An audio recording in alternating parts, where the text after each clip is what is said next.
Today, the Korean Zombie goes out like the true gangster that he is. And we're going to have to continue to deal and put up with Anthony Smith because he won't go away. And Erin Blanchfield. What more can you say about her? Because she's Erin mother effing Blanchfield. All of this and more on Matter of Fact MMA. Let's get into it. So in the main event of UFC Singapore that went down last Saturday, an early morning card for you. Woke up early, rolled out of bed, turned on the TV, and the fights was a-going. That's what I'm talking about. In the main event, Max Bless Holloway goes out there in an emotional fight for both parties, for both men, and defeats the Korean Zombie. What can you say? So let's start with Max Holloway. Max Holloway walks into this fight so emotional, carrying so much on his shoulders, so much baggage, and I don't even want to use the word baggage because it makes it sound like it's bad. But the man's country in Hawaii is on fire, and it's a terrible thing. It's a sad thing when these type of events and natural disasters and everything play out. And so I can only imagine the weight that has on a fighter as he's heading to the octagon to possibly go out there and get embarrassed, to get knocked out, what have you. Who knows what could happen? And to just lay it all on the line while family members, friends, business partners, just people you pass in the grocery store, who knows what they're going through back home, and you're leaving, flying all the way to Singapore to fight in the main event against the Korean Zombie. Shout out to Max Holloway, because I'm sure he dealt with a lot to go into that main event. Meanwhile, the Korean Zombie, all the emotions that go into thinking that you are about done with the sport. The UFC gives you the opportunity to fight Alexander Volkanovski for the featherweight championship. You go out there and you just get outclassed by Volk. And so you're sitting back, you're thinking, well, it might be over. It might be the end of my fighting career. And then at the last minute, the UFC comes through with the Hail Mary. The Korean Zombie called for the fight against Max Holloway, and Max Holloway obliged. And, shout out to the Korean Zombie, because it had to be a lot going in there in Singapore, going in there knowing this could be your last trip to the octagon. And very interesting fight in the sense of we all pretty much knew what the outcome was going to be. I mean, straight up, you pretty much knew. I mean, Max Holloway is that dude. And that's not to disrespect the Korean Zombie, but Max Holloway, that's that dude on all levels. In fighting, in being an all-around good human being. He's a husband. He's a father. That's that dude.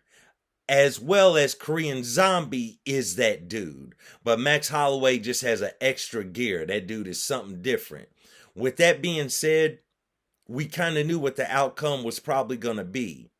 When you were watching it play out, it was a very emotional kind of fight, because there were moments where the Zombie would catch Max on his chin, and Max, that chin is solid, but he would catch him, and for a split second, you'd be like, oh, is he going to do it?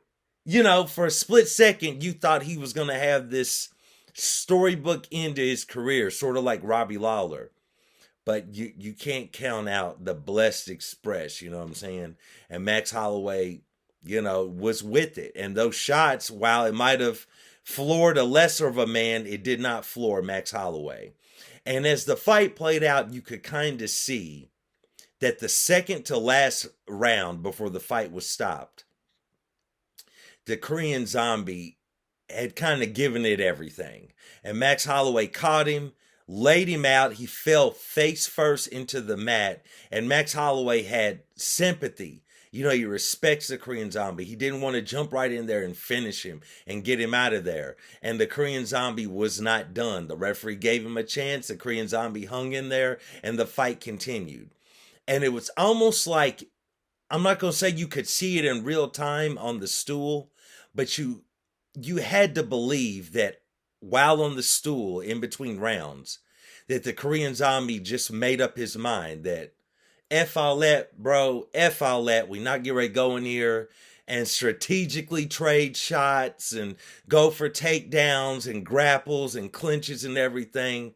I'm the mother effing zombie, and let's go out here. We're gonna bang, we're gonna scrap, and if it's kill or be killed, and if I get killed, then I get killed.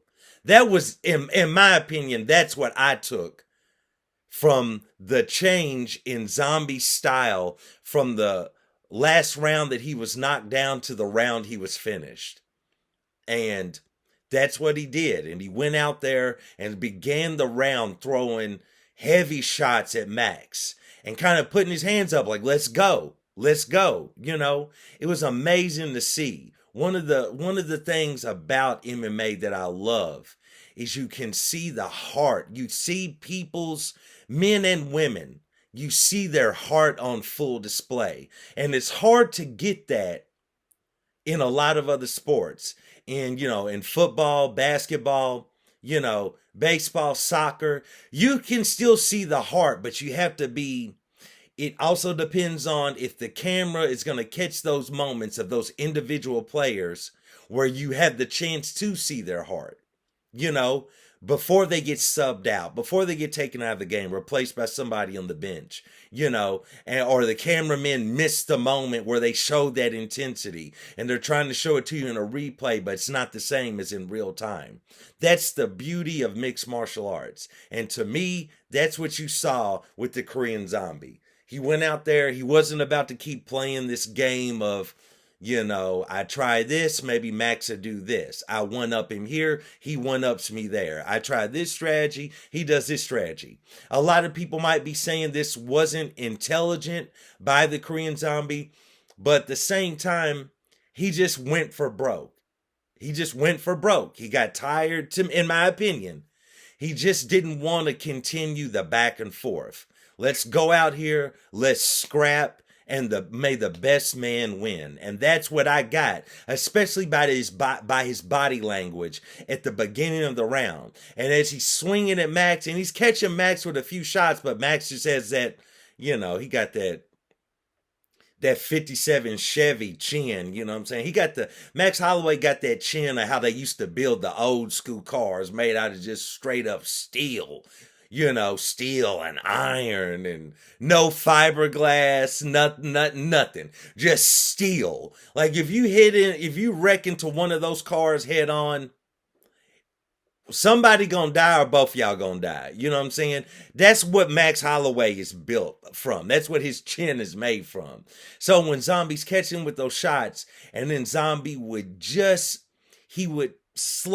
like Max Holloway would slip the shot and Zombie's chin would still be there. Max would tag him and Zombie was still going like, I'm not going anywhere. And he kept throwing shots, and eventually Max found that spot and he slumped him, and that was it. And he celebrated, and I found it to be a very fulfilling main event. It wasn't this back and forth battle like a lot of the time as a MMA fan you want to see. You want to see back and forth, blood and guts, a war.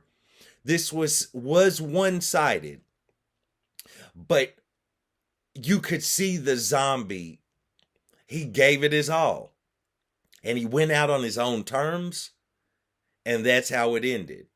And when it was all said and done, you felt emotion for the Korean Zombie because he went out on his own terms, and you knew that he was definitely going to call it, that he was going to retire. This is going to be the end of his career.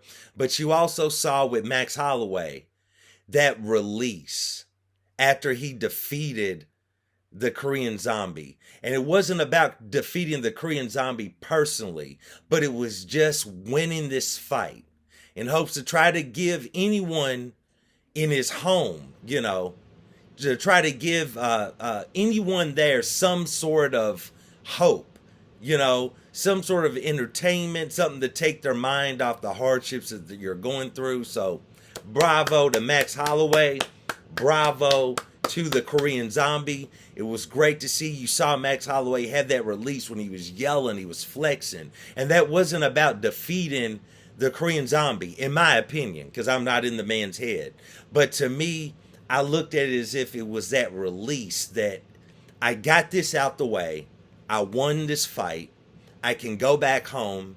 I'm partnering with the UFC. We're raising money for Hawaii, and we're going to try to help those in need because of these wildfires. So shout out to Max Holloway. Shout out to the Korean Zombie. Shout out to the UFC because they're going to donate money. Shout out to the whole thing. Shout out to everyone there in Hawaii and everything you might be dealing with. Great, outstanding main event. Your boy was into it. I loved it. It was outstanding. Let's move on.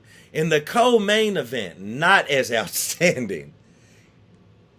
Good Lord. In the co-main event, Anthony Smith steps in there with Ryan, I'm unreliable Spann. And if it's one thing about Ryan Spann, he gonna be unreliable. Because you're like, bro. So these two go out there, and Anthony Smith was looking fairly sharp in the first round. He was doing pretty good. He had his moments. Everything was looking pretty good. I believe in the second round, Ryan Spann eventually catches Anthony Smith. And I believe he either hurt him and Anthony Smith backed up against the cage, or he dropped Anthony Smith and somewhat swarmed him. I'm sorry, I haven't rewatched the fight since that first time that I watched it. So I apologize. I don't know. I can't really remember that exact how that moment played out. What I do remember is Ryan Spann swarmed him, and Anthony Smith didn't really seem to be putting up that big of a fight. He was hanging in there. He was trying to defend himself, but it wasn't really like Anthony Smith was getting ready to launch a rocket from his arm and lay out Ryan Spann. That was something that you knew it wasn't going to happen. And Ryan Spann could not get him out of there. And this wasn't one of those situations that we're going to talk about with another fight that also happened on this card, where a guy just would not leave. You couldn't get him out of there. He would not be denied. While Anthony Smith was still in it, I don't think that Anthony Smith had too much left at that exact moment, and Ryan Spann could have got him out of there, but he's Mr. Unreliable Ryan Spann. So it didn't go down that way. And nevertheless, Anthony Smith survives that round, survives to the end of the fight, and wins by decision. When he was clearly, to me, pretty much for the most part on autopilot after Ryan Spann had swarmed him and really hurt him. And while you got to give Smith his credit, he hung in there, he stayed strong, he stayed the course. I wouldn't say he ever truly put Ryan Spann in danger after he was in danger, but, he rides out the fight. He ends up taking the decision win, and, he's still raring to go. He says he's going to go back to his family, regroup, and then he's moving on. And, Anthony Smith, now that he got this win, he think he can go, you know what I'm saying? So he's right back in there. I wouldn't be shocked if he calls out John Jones. Draw back down to 205. On paper, I beat you. You know what I'm saying? So we'll see how it all plays out. But I was just watching this fight, and I was like, Ryan Spann, bro, like, what is up with you, dog? Like, it always seems like Ryan Spann is missing something that he needs to finish these fights or to just boost his career up to that next level. But nevertheless, that's how it played out. Let's move on. Giga Chikadze stepped in there with Bruce Leroy, Alex Caceres. Great fight. Outstanding fight. Giga bounced back. I kind of felt like I picked Alex Caceres to win that fight, but Chikadze he definitely hung in there. I felt like early in the fight, Alex Caceres was doing pretty good, but as the fight after that first round, as the fight went on, I kind of felt like he was missing a step, right? And then I started noticing he was really throwing a lot of kicks at one point. He was almost spamming kicks at Giga. And I was kind of like, what's going on with that? And since then, the little rumblings that I've been seeing in the MMA sphere, little rumblings I've been seeing is that I believe he broke his forearm in the first round from a kick that he blocked of Jikadze. So, that would kind of explain as the fight went on, his activity somewhat dropped off a little bit, and he started spamming Jikadze with a lot of kicks because he was probably having a tough time finding any time, or finding his timing, I should say, with the arm that wasn't injured, especially if it's not like his primary jab arm, or something, or his arm that he uses to gauge distance. It seemed like he had a tough time finding his range, and he started trying to spam the kicks, but Jikadze is just too well versed in kickboxing, to be caught like that. So, outstanding fight. Shout out to Giga Chikadze. Makes a bounce back after a long time out of the octagon, so we'll see where he goes from here. We'll check it out. How about Nakamura goes out there and defeats Fernie Garcia? Nakamura looked great. He looked outstanding. He looked poised. He looked composed. Whatever other adjective you want to pull out. He looked like Owlette. That's what he looked like. And it was a good fight. And he got Garcia out of there. Or at least he won the fight. And I don't really have too much more to say about it. It wasn't like Garcia didn't go out there and, he didn't go out there and just get totally dominated or anything. I wouldn't say that, but Nakamura did his thing, so that was cool to see. Let's get to Erin Mother Effin Blanchfield. Let's get into this. As she goes out there and she defeats Taila Santos. Bro, Erin Blanchfield about the first half of the first round, Santos was kind of doing her thing. She kept catching her with that leg kick right to her left leg, and it seemed like it kept knocking Erin Blanchfield off balance. And Santos went out there and she was kind of putting it on her a little bit. The first part of that first round as they were kind of in that filling out process. And, she did well to defend any takedowns, did well on all of that. But Erin Blanchfield, just a dog, you know what I'm saying? Just a dog. And this wasn't a dog fight like back and forth, like blood and guts, but this was a dog fight as in, you can check my DNA. My name is Erin Blanchfield, and I got that dog in me. As in, she wasn't going to go out without a fight. She was going to stay the course. She figured out a way that she could try to grapple with Santos. She knew that she couldn't quite match Santos in the power, but her technique in the grappling really saved her there. And then, towards the end of the third round, she was piecing Santos up on the feet. So it was outstanding to see. Shout out to Erin Blanchfield, straight up, regardless, if Alexa Grasso goes out there and loses to Valentina, the next fight we want to see is Valentina versus Erin Blanchfield. There's no need to do a rematch, or at least not right away. Let Alexa sit out for a little while. Valentina goes in there, fights Erin Blanchfield, and the winner can fight Alexa Grasso. Or if Alexa Grasso goes out there and defeats Valentina, the next challenger is Erin Blanchfield. And I'm just going to call it, I'm going to claim it. You know what I'm saying? As I'm checking my notes for the next fight, that's what that is. So shout out to Erin Blanchfield. It turns out that she tested positive for having that dog in her, because she did not go away after Santos was putting those heavy mitts on her, And it wasn't like a ton of volume by Santos early in the first round, but it was just the thudding impact of some of those shots and some of those leg kicks. And Blanchfield stayed in there. So shout out to her.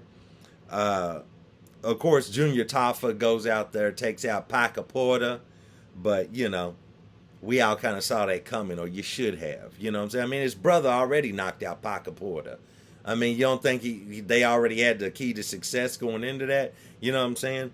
How about Tafa not even just refusing to do the interview in the traditional post-fight interview way with Michael Bisping? Michael Bisping was like, "Excuse me, sir," like, bro. Tafa wasn't even trying to talk. He said what he had to say, and he was like, "All right, I'm out. We're ready to hit the bar." Tafa was gone. Nevertheless, let's move on. One other fight I wanted to touch on. There was some good fights, like Waldo Cortez Acosta. He goes out there. He did his thing. It was good to see that. I didn't, it was good to see him get a finish. Normally he goes to decision, but he goes out there and beats Brzezinski. If I said Brzezinski. If I said his name right, I probably didn't. But it was good to see him go out there and get that win. Garrett Armfield went out there and did work. Solid shots, devastating power when that man throws. I didn't know he had power like that. I knew he had good technique. I didn't know he had power like that. But Garrett Armfield, he goes out there, he defeats Kazama. That was cool to see. How about Chidi Njokwani versus Mikhail Oleksiejczuk? Bro, this was the other fight I was referring to when you talk about a fighter that would not be denied, a fighter that would not leave. That's who Mikhail is. That's what he did. You know what I'm saying? Like, I mean, early in that round, Chidi was catching him with devastating knees to the midsection. I'm not sure how he withstood all of the body punishment he took. Chidi was killing him with elbows. A few good solid punches, but the elbows and the knees he was killing him with in the short range. And Oleksiejczuk would not be denied. You could not get him out of there. And he hung in there, and he hung in there. And I believe there was more so than Chidi was tired, as in he lost all gas, all his stamina, and he was tired. I really believe it was more of an adrenaline dump that he really thought he was about to get Oleksiejczuk out of there. And frankly, he should have, but the man would not be denied. He hung in there. He comes back. He finishes Chidi. And that's all she wrote. So shout out to him. I did not see that coming. I thoroughly respect Chidi, so I thought he was going to go out there and piece him up on the feet. But, it is what it is, man. He got that dog in him. He hung in there. He wins the fight. Outstanding to see. How about Song Kanan? Song Kanan goes out there and he does work against Bedoya. I mean, I don't even know what to say about this because I didn't see this coming. But Kanan, he's no joke, obviously. Solid, just his strikes had so much more power than Bedoya that it just, kind of is what it is, man. But I didn't think he was going to win that fight, but he went in there and he pulled it out. It was just the difference was in the power. When he would land, it was changing the complexion of the fight and the complexion of his opponent, if you know what I'm saying. So it was a good fight. That was good to see. But man, Billy Goff, he looks solid. Billy Goff. Oh, Billy Ray Goff goes out there. He does his thing. I didn't see that coming. I really thought that Kinoshita, really felt like he's not saying that he's not, but I really feel like he's a really good prospect. Although after the fight played out, I did think to myself, he does leave a lot of openings when he strikes. But nevertheless, Billy Ray Goff goes out there, he does work. And it was all around, it was a good card. There were some other good fights, but those were just a few I wanted to touch on. Nevertheless, it was a good fight. Shout out once again to Max Holloway and the Korean Zombie. Korean Zombie, a heck of a career. Shout out to him. And I'm interested to see where Max Holloway goes from here. And we'll see how it all plays out. But nevertheless, I just wanted to drop in, check on you guys, see how everything was going, how your life was, how you living, how was your weekend. Your boy, well, before I leave, your boy might have hit another lick on DraftKings. I'm out here doing the Lord's work. Holla at me, man. You know what I'm saying? Give me a little sponsorship. You know what I'm saying? DraftKings, I'm out here. I'm betting with you every weekend. I'm letting the people know you need to be on DraftKings. You need to be betting because you can win you some money. It's not a pipe dream. You can really win if you do your homework. Nevertheless, man, I appreciate all you guys for joining me for another episode of Matter of Fact MMA. And I'll check you next time. Peace.